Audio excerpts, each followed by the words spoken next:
오늘은 계속해서 자석으로 치료할 수 있는 질병들에 대해서 살펴보도록 하겠습니다. 그럼 첫 번째는 테니스 엘보입니다. 테니스 엘보는 뭐냐면요. 테니스를 치는 사람들이 잘 걸린다 해가지고 테니스 엘보입니다. 그래서 요 팔꿈치 부분 있죠. 이 팔꿈치 주위가 굉장히 통증이 있고 움직이기가 쉽지 않은 상태를 보고 이제 테니스 엘보라고 하는데요. 물론 테니스 치는 사람들이 주로 걸리기는 하지만 주부들이라든지 팔꿈치를 이렇게 좀 많이 사용하시는 분들은 쉽게 걸릴 수 있는 질병입니다. 그렇다는 얘기는 무엇일까요? 병을 고치고 싶으시다면 팔꿈치를 좀 아껴 쓰셔야 됩니다. 이렇게 통증이 있다는 것은 사실 지금 팔꿈치가 무리하고 있습니다. 혹사당하고 있습니다. 그러니까 조심하십시오라는 우리 몸의 경고거든요. 이렇게 자석을 붙이시고 또 통증이 사라지면 또 팔꿈치를 열심히 혹사시키시면 어떻게 될까요? 다시 또 아파지겠죠. 그럼 이렇게 악순환이 거듭될 수밖에 없습니다. 그러므로 완벽하게 낫고 싶으시다면 자신의 그런 생활 습관들을 한번 검토해 보시고 팔꿈치를 아껴 쓰시는 이런 방법으로 좀 생활 습관을 개선하시면 도움이 될 것 같습니다. 테니스 엘보는 팔꿈치에 생기는 병이잖아요. 그러니까 왼손에 있냐, 오른손에 있냐 따라 가지고 치료 방법도 조금 다릅니다. 그래서 만약에 왼손 팔꿈치에 테니스 엘보가 생겼다, 매우 아프다. 그렇게 되면요. 다음은 손가락 마비입니다. 손가락 마비는 이제 중풍 걸린 사람들이 잘 생기는 병이기도 하고요. 또는 마찬가지로 손가락을 좀 혹사를 시켰을 때 자주 사용하시는 분들이 이 손가락 마비 증상이 쉽게 올 수 있습니다. 또 이렇게 순환이 좀 잘 안 돼가지고요. 아침에 일어나면 순환이 잘 안 됐기 때문에 손가락이 잘 움직이지 않는 마비가 되는 경우들도 있습니다. 이런 경우에는 해당되는 마비된 손가락에다가 그림과 같이 자석을 붙여주시면 됩니다. 다음은 요통입니다. 요통은 허리가 아픈 것을 말하는 것이죠. 그리고 뭐 우리가 흔히 말하는 디스크, 허리 디스크 이런 것들이 바로 요통이라고 보시면 됩니다. 그래서 요통이 생겼을 때에는 왼쪽이 아픈지 오른쪽이 아픈지 아니면 가운데가 아픈지 아니면 전체가 다 아픈지에 따라 가지고 치료 방법이 조금씩 다릅니다. 그러면 먼저 왼쪽이 아플 때를 한번 보시면요. 왼손에서는 다음은 무릎 관절이 아플 때 사용하는 방법입니다. 원인 상관없습니다. 일단 무릎이 아프면 이렇게 자석을 붙여주시면 효과를 보실 수 있습니다. 그래서 무릎도 왼쪽과 오른쪽 무릎이 따로따로 있잖아요. 그래서 왼쪽 무릎이 아플 때, 오른쪽 무릎이 아플 때 사용하는 방법이 다릅니다. 먼저 왼쪽 무릎이 아플 때를 한번 보시도록 하겠습니다. 왼쪽 무릎이 아플 때는요, 왼손에만 붙여주시면 됩니다. 왼손에 다음은 이제 비복근 경련이라고 하는데요. 자다가 또는 운동을 아주 무리했을 때 다리에 쥐가 나는 경우가 있습니다. 흔히 이렇게 종아리에 막 경련이 나고 쥐가 나는 경우들이 많이 있잖아요. 이럴 때 우리가 어떻게 치료할 수 있는지 한번 보도록 하고요. 그 다음에 또한 다리가 피곤한 것도 푸는 방법이 똑같습니다. 그래서 뭐 등산이라든지 아니면 오랫동안 걸어야 하거나 서 있어야 하는 이런 직업이라면 여기에 이렇게 미리 붙여주시면은 다리에 쥐가 나는 것을 예방하실 수도 있고요. 또 다리의 피곤함도 훨씬 더 감소시킬 수 있습니다. 네, 그래서 종아리도 왼쪽, 오른쪽 두 군데가 있죠. 그래서 왼쪽 종아리와 오른쪽 종아리가 나뉘어서 또 치료를 할 수 있습니다. 먼저 왼쪽 다리에 쥐가 잘 난다. 그럼 어떻게 하시냐면요. 다음은 발목이 삔 경우입니다. 발목이 삔 경우, 발목 염좌. 흔히들 많이 발생하는 문제죠. 아마 대부분의 사람들이 발목이 삔 경험이 크던 작던 아니면 많던 적던 있었을 겁니다. 근데 중요한 점은 발목이 삔 것을 완벽하게 치료하지 않으면 우리 몸 전체에 큰 영향을 주고요. 나중에는 큰 병으로 돌아올 수 있습니다. 그러므로 발목을 완벽하게 치료하시는 것이 굉장히 중요합니다. 자, 생각해 보세요. 발목이 만약에 삐었다. 그러면 우리가 걸을 때 어떻게 돼요? 예를 들어서 이게 발이라고 치면요.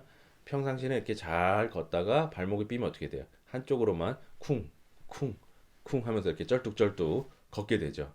그러면 우리 몸에 충격이 어떻게 되겠어요? 쿵, 쿵 하면서 충격이 우리 몸에 들어가게 됩니다. 그러면서 발목만 문제가 생기는 게 아니고 반대쪽 무릎에도 문제가 생기게 됩니다. 그럼 무릎이 또 아파지겠죠. 무릎이 아프면 또 고관절에다 힘을 쓰게 됩니다. 고관절이 또 나가게 되겠죠. 고관절이 또 나가면은 우리의 골반이 비뚤어지게 됩니다. 골반이 비뚤어지면 그 안에 들어있는 게 뭐예요? 남자들은 절선, 그러니까 정력이 떨어지겠죠. 여자들은 자궁, 그러니까 부인과 관련된 질병들이 많이 생길 수 있겠죠. 그리고 또 그 위에는 뭡니까? 골반은 마치 이렇게 그릇처럼 돼 있거든요. 이런 그릇 안에 사실 오장육부가 다 담겨져 있다라고 생각하시면 됩니다. 근데 그릇이 이렇게 기울어지면 어떻게 될까요? 그 안에 담겨져 있는 물건들도 전부 기울어지겠죠. 그러니까 오장육부가 틀어지면서 여러 가지 질병이 생길 수 있고 심지어는 암의 원인도 될 수 있는 것입니다. 그리고 골반이 비뚤어지면 여기에 연결된 척추는 어떻게 될까요? 척추 역시도 비뚤어져야 되겠죠. 골반이 비뚤어지니까 같이 이렇게 비뚤어집니다. 그리고 비뚤어지면 이렇게 걷고 생활하실 수 있겠어요? 없잖아요. 그러니까 비뚤어진 상태에서 다시 이렇게 다시 몸이 돌아오게 됩니다. 돌아오게 되면 또 목이 또 삐뚤어졌잖아요. 그러니까 목을 또 다시 세우게 됩니다. 그러니까 척추가 어떻게 돼요? S자로 꺾이게 되겠죠. S자로 꺾이면은 사실 척추 사이사이마다 우리의 몸에 자율신경들을 관리하는 신경 다발들이 다 들어가 있습니다.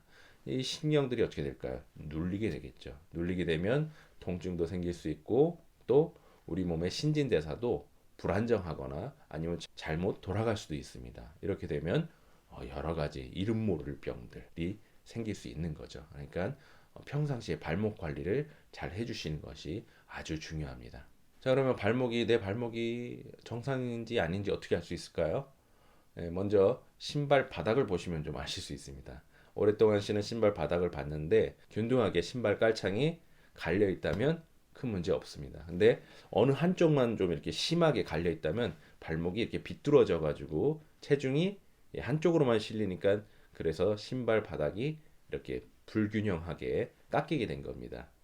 그걸 보고도 내 발목이 정상이 아니구나 이렇게 아실 수도 있고요. 또는 발목 주변, 관절 주변을 이렇게 꾹꾹 한번 지압해 보셔도 됩니다. 지압해 보셔가지고 만약에 통증이 있는 부위가 있다면 마찬가지로 내 발목이 정상이 아니구나 이렇게 생각하시면 됩니다. 만약에 발목이 전혀 문제가 없으면 꾹꾹 복사뼈 주변 그리고 또 발목 주변을 눌렀을 때 아픈 곳이 하나도 없는 게 정상입니다. 자, 그러면 발목도 두 개죠? 왼쪽, 오른쪽. 그러면 왼쪽 발목이 아플 때는 어떻게 해야 되는지 한번 같이 보시죠. 다음은 인대가 손상된 경우입니다. 인대가 손상된 거는 의외로 쉽게 간단하게 치료할 수 있습니다.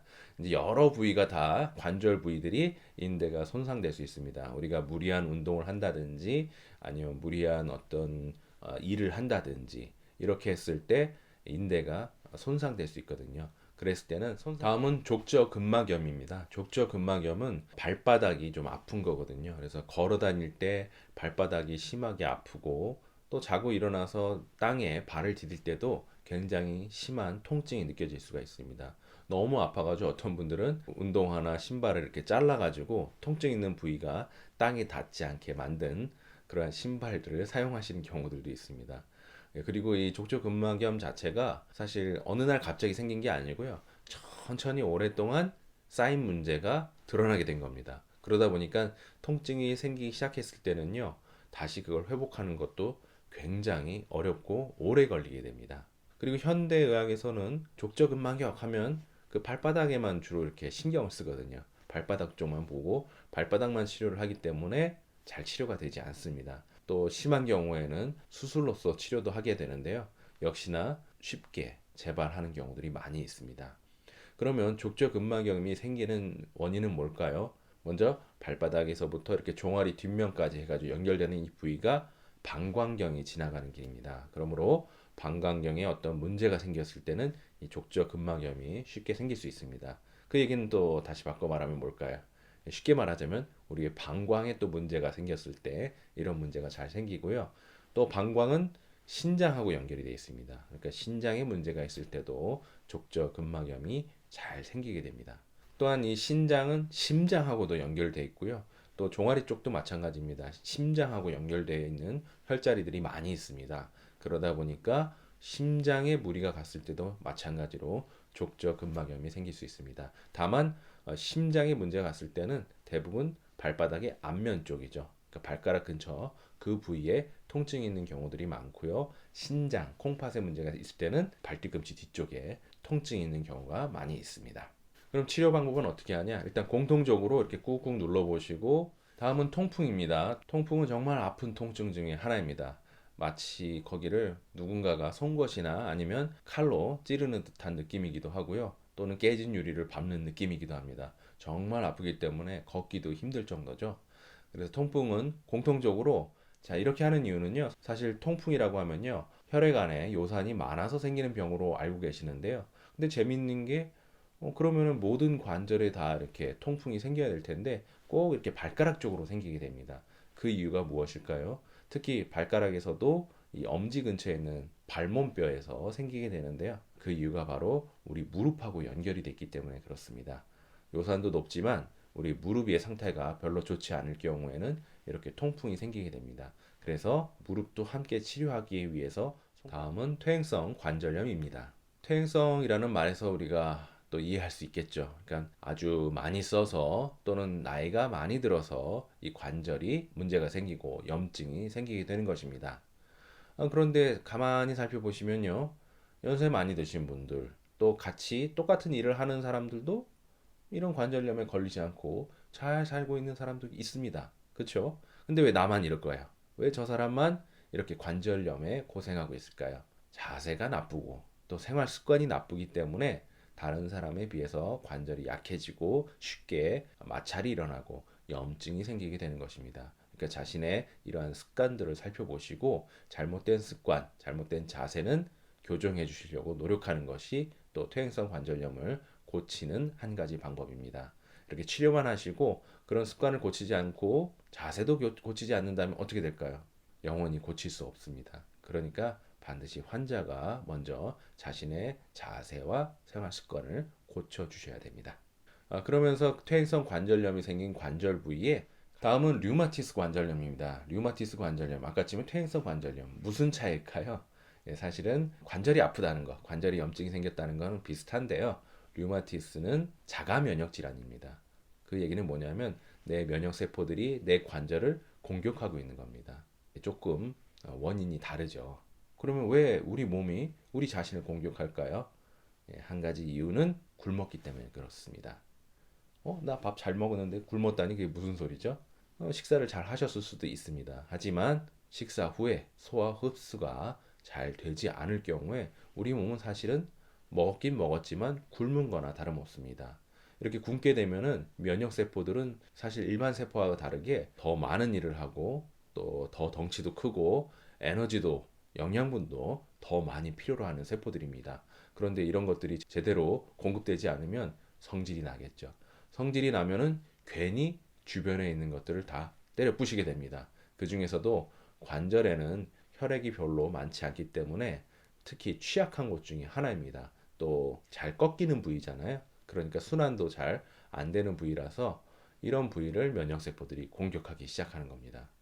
그러면 이런 면역세포들을 달랠 수 있는 방법은 무엇일까요? 먹을 걸 주면 되잖아요. 간단하죠.